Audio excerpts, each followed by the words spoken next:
In the dim background of our mind, we know what we ought to be doing, but somehow we cannot start. Every moment we expect the spell to break, but it continues, pulse after pulse. This quote is by William James, a philosopher and a psychologist in the 1800s, and he spoke of the curious problem that underpins most of the challenges today. He suggests that we know better, but for some reason, we are not doing better, and much of our unhappiness lies in the contrast. Why? Well, because we know better. We know we should eat better, but we often don't, and we're paying the price of poor eating habits. We know the importance of sleep, but we're staying up too late, only to be burned out the following day. And even perhaps we know that we should treat each other with more kindness, but we often feel guilty for the things we did or did not say. Knowing better, but not doing better. We have highly profitable industries whose very business model seems to rely on the knowing better but not doing better tendency of people. Two such industries are the fitness and personal development industry.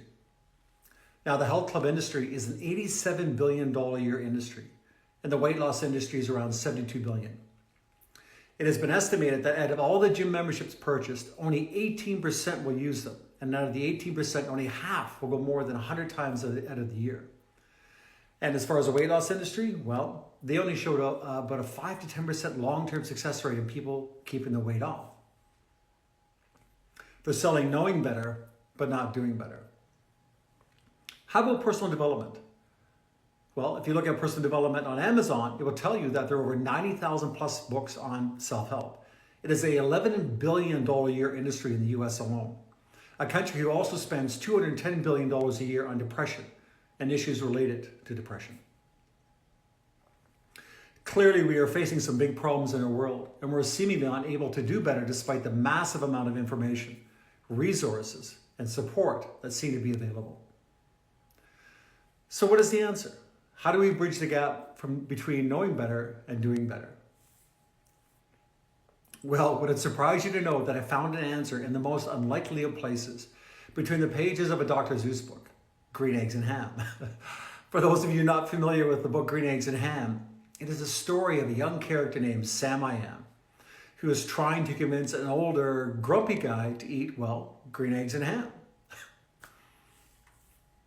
Now, it wasn't the green eggs and ham that held the answer. Now, wouldn't that be weird?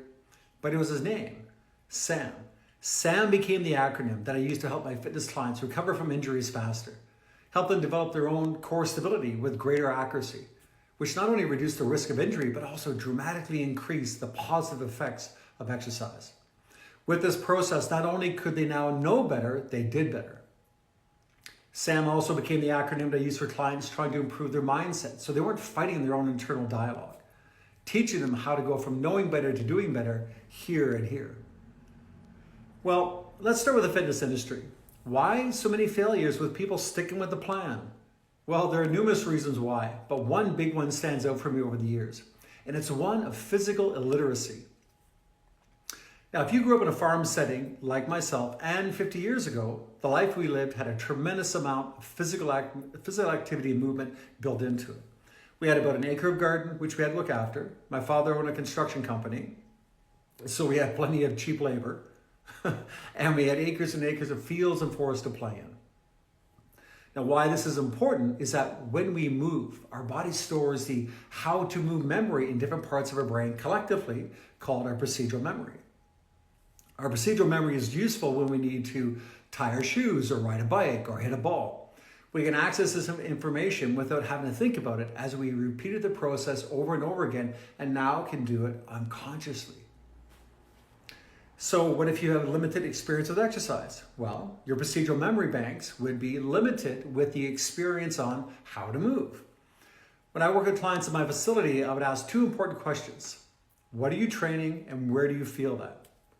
And I would get the following responses. I'm training my abs, but it hurts my face. I love doing push-ups, but I don't ever feel it in my shoulders. Never my chest. I'm training my back, but I only ever feel it in my arms. Well, this was the response from most people I would see day to day. My breakthrough in understanding how to help people gain control happened at the beginning of my studies around the mechanisms of injury and movement. And there are two things that changed the way I looked at exercise and mindset forever. The first was a single sentence from a book I was studying that read, Stimulation of cutaneous sensors evokes a prior related experience to aid in the formation of a perception. Amazing, right? And you have no idea what that means. What that meant was that when the sensors in my skin feel pressure, they go into my procedural memory banks looking for information on what this could mean and what to do next, based on what I have done and experienced in the past. So if I was trying to do a rowing exercises to strengthen my back muscles, but I've never lifted anything heavier than perhaps a coffee cup, then my brain is going to have to use the next best thing. My memory of whatever pulling type movements have been done before, like perhaps opening the fridge or reaching for a glass and bringing it to my mouth to drink. In order to succeed in that exercise, I would have to build a whole new set of references for my nervous system to utilize. Now, what happened next pulled it all together as I was teaching a new client who happened to struggle with incontinence. Now, I was a young trainer at the time, and I didn't realize that incontinence meant bladder weakness. I thought it meant living further inland, incontinent. And I was showing her how to do a standing rowing exercise. And the very first thing I had to do was flex her pelvic floor at the base of her core. I also had a forearm injury at the time, so any type of pulling exercise was uncomfortable for me, because when I was demonstrating this exercise, I would take my body to the exact same sequence I wanted her to replicate, flexing my pelvic floor first. And I was surprised to find that the pulling exercise that would normally bother my forearm did not. When I relaxed my pelvic floor, the base of my core, the pain came back.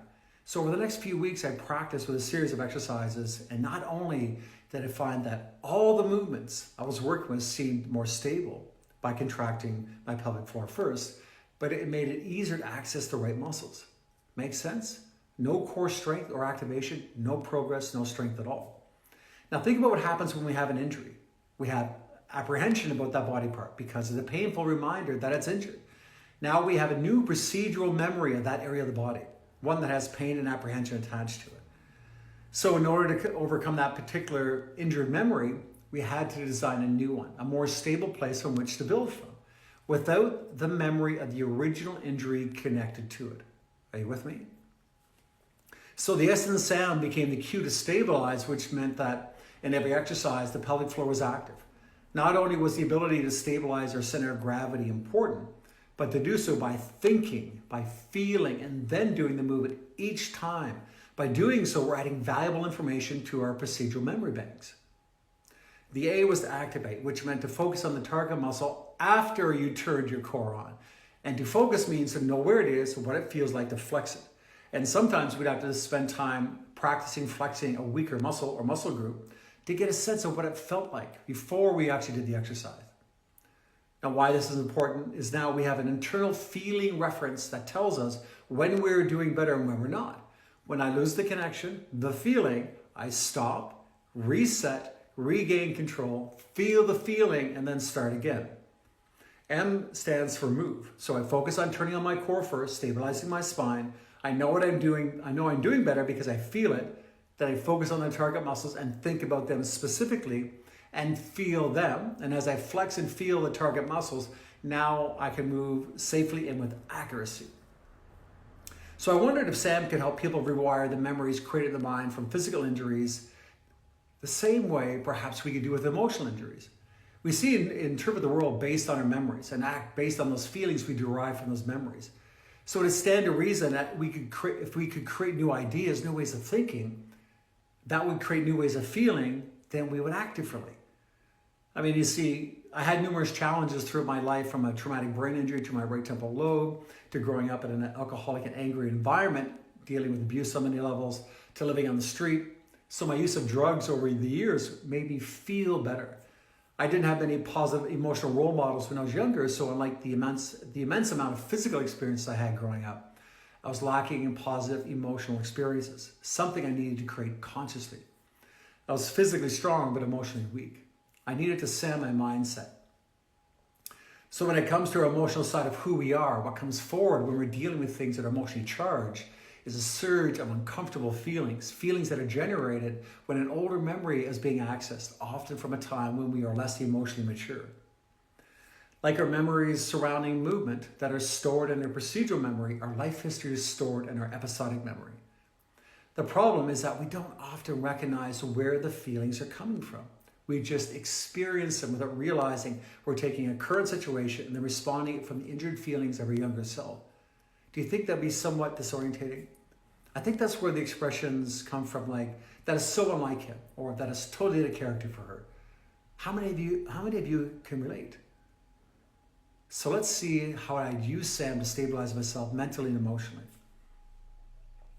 So the essence of Sam is to stabilize. In the context of our personal, emotional life, we need to develop a strong emotional core to make our way through the world. So we're less reactive and we can make better decisions. I chose truth, courage, and compassion as the basis of my emotional core. It's not enough to know what they mean. You also have to know how they feel and where you feel them when you're connected to them.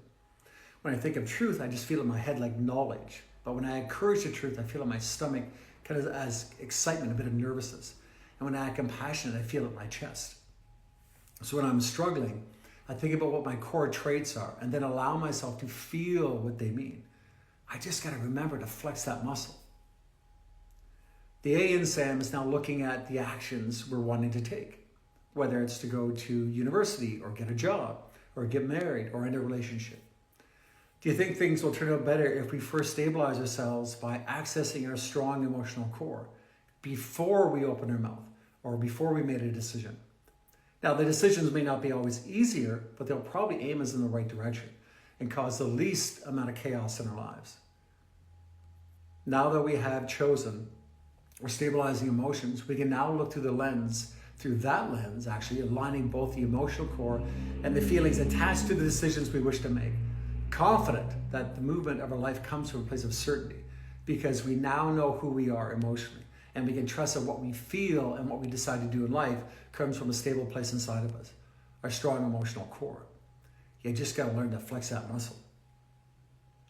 Thank you, Sam I am.